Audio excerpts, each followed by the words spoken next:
Hello everybody and a very warm welcome. This is my little wrap up Mofi video to kind of close the video trilogy, if you call it that way. But no, the actual reason I'm doing this video is yesterday I was guest at Rachel Ghost talk show. She's having a daily talk show or live stream, however you want to call it, and it's the biggest fun. I had so much fun and it was very informative and it was just great, and I put the link to her show in the description. I can only recommend it. Top channel. So and once we were talking about Mofi because yesterday Mofi released their long-awaited statement and it was a topic. And once the show was over, I got some requests if I could make a little video about the sum up the things I said in that talk show, in that live stream, and that's the little wrap up video. So yeah, Mofi released their statement, and it was on their website and on Instagram. Honestly, it took me hours to read this, to go to all the information, all the videos they made of if, how, when, and where, and all of that. That was a huge chunk of work. I mean, seriously, it took me, I think, 2 hours to go all through this. No, irony off. They made a little text. We were waiting 2 weeks for this, and the quintessence of this was: we apologize for using vague language, allowing false narratives to propagate, and for taking for granted the goodwill and trust our customers place in the Mobile Fidelity Sound Lab brand. That's the quintessence. Vague language. Here's an example for vague language from Mobile Fidelity. 3, 2, 1. This is Rob Laverde. And this is Sean R. Britton. And we're from Mobile Fidelity Sound Lab. Well, some people ask us questions like, is it an all-analog mastering chain? It is. We have a Studer preview machine. Yeah, and you have seen this now 100 times when you buy one step.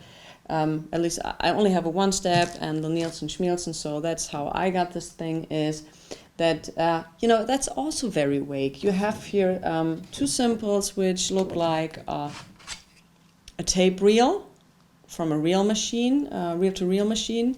It looks like this. Maybe that's vague. And you have the lacquer, the convert, and the vinyl. That might be very vague. So that's actually it could be obvious that there's a digital step within this. So that's very vague.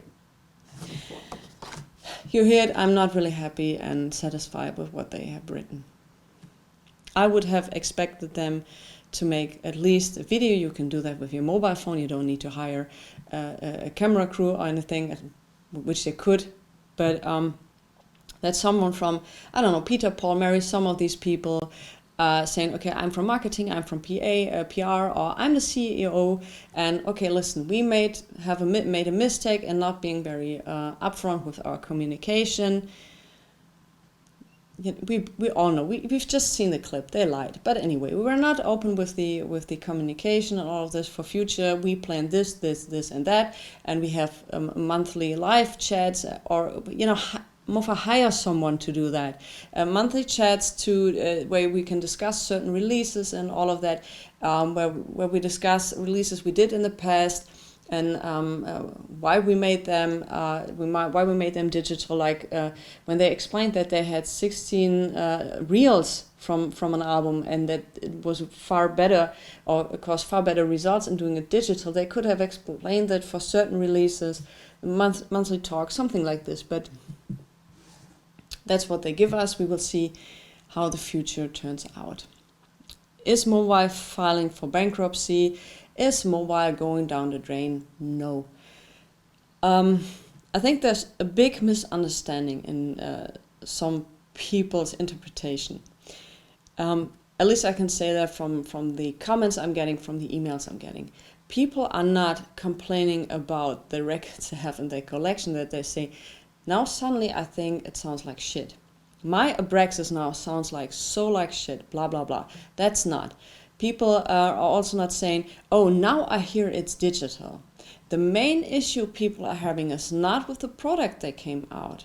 They're highly appraised for the mild stable stuff, for the Abraxas, for all of that. The main issue is that I was led to believe that I buy an all analog product, and it wasn't. And I was willing to pay a certain price because I thought it was an all analog product. So now some of you might say, okay, it's the same if I master from a digital file or from an analog file. I'm no expert in this. I can't judge about that. But I can understand, because I'm a consumer myself, that I getting angry if I think I pay a certain price for something and it's not what I think it was. That I was obviously fooled. That's what I understand, because I'm not expert on the other things. So, and I think that's the main issue. It's not the issue that people are now saying I'm putting everything in the trash or some other things. You know, it's just like hurt feelings, feeling disappointed, feeling angry because of being lied to. That's the quintessence of this for me. And that doesn't change the fact that they release good sounding products. And they will do that in the future, because in the past they proved they could, but using a digital source. The good thing now is, if they keep up the promise of being transparent, is if an album is released on a label like Analog Production or some other label who's using the original master tapes, and it's been released on Mofi, you can choose, do I want the Mofi release, do I want the Analog Production release? It's up to you. And I do hope that this whole Mofi thing made other labels aware of the fact that you need transparency for your clients and your customers. So I hope that's the way everything will turn out.